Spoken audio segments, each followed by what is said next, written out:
Bonjour, Florence Gillet-Guanard, auteure de l'ouvrage La boîte à outils du responsable qualité. Merci Bernard, co-auteur de cet ouvrage, de m'interviewer sur l'outil Le plan d'action qualité. Qu'est-ce qui t'a amené, Florence, à choisir précisément cet outil comme étant un outil fondamental dans la démarche qualité?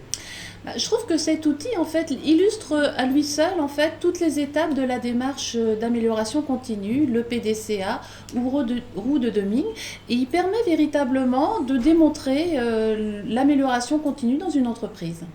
Alors, quelles sont donc ces étapes qu'il faut franchir?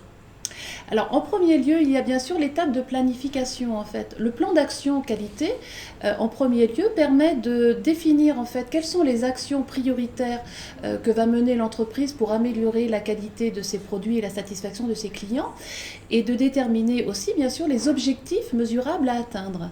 Il clarifie aussi les responsabilités associées, qui va être responsable de ces actions, et les délais définis.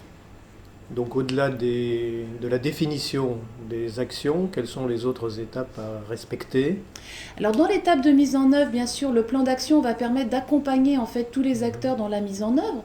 Et puis la fact check va être véritablement constituée d'une revue des actions menées, c'est-à-dire est-ce que le plan d'action avance comme il est prévu, et est-ce que les résultats qu'on obtient sont bien conformes aux objectifs qui avaient été définis.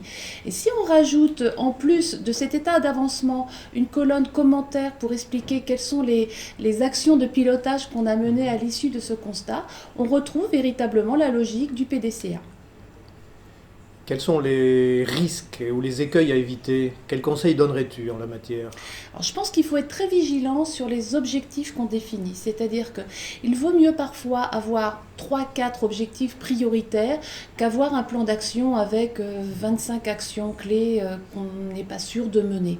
Il faut également être rigoureux sur les moyens nécessaires pour atteindre ces objectifs, et bien déterminer quels sont les moyens dont on aura besoin et le faire valider par la direction. En un mot, ton slogan pour le plan d'action qualité comme outil indispensable? L'outil du PDCA associé à la démarche qualité. Merci, Florence.